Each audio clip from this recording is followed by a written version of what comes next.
I'm Adam Keiper. I'm the editor of The New Atlantis. It's a magazine, a quarterly journal about the social, political, ethical implications of modern science, technology, and medicine. In our most recent issue, we offer a report that deals with one of the most complex, sometimes even fraught aspects of human existence: sexuality and gender.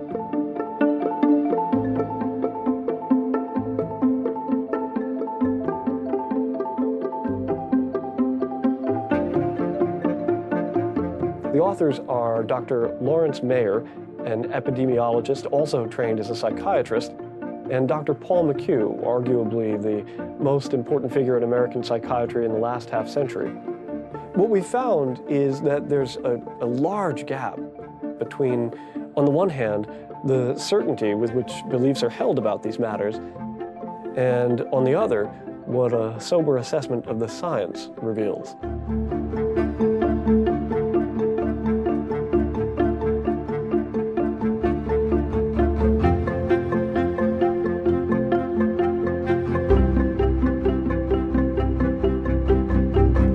I think in the transgender world and the world of both heterosexual and homosexual life, the assumption that science has given us full answers and it is complete is closing off debate about what further science is needed, what the nature of the contemporary science really is. The science isn't settled. Science is never settled, okay? That there's always another and better experiment and a better study to do. The claim that it is settled now, that the issues such as born that way or you're fixed or it's immutable, there is no evidence from the science that those things are correct.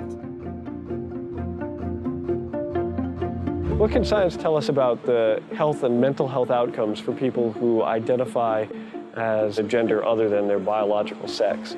Well, although the data is very limited, the data that we have is quite alarming, that people who identify as transgender have higher rates of mental health problems and even higher rates of suicidal thoughts, ideation, and attempts than the general population. This is a concern to me as an epidemiologist. Would you say that overall in this entire field, human sexuality and gender identity, would you say that generally speaking, more research is needed for these public health questions? I would say more scientifically based research is needed. I mean, there are thousands of articles published where people express opinions and then they grab some data to support their opinion. But the sort of long-term follow-up that looked at an entire community over time and compared it to other communities, that's what we really need.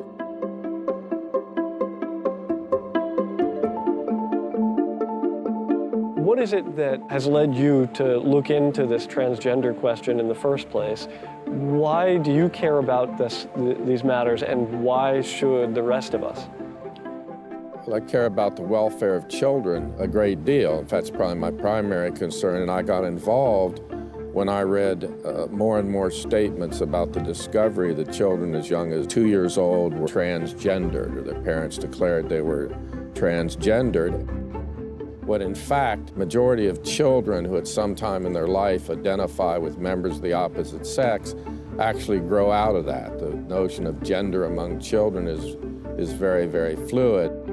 And do we know anything about the different kinds of treatments and their mental health outcomes when it comes to children? No, we have very limited data because what we need is long-term follow-up data of what happens to these kids if they identify, if they're encouraged in that identification, or if they're given hormone-blocking therapies, or even if they have surgery. We really don't have long-term follow-up data. This is a vulnerable population. I want to focus on their vulnerabilities.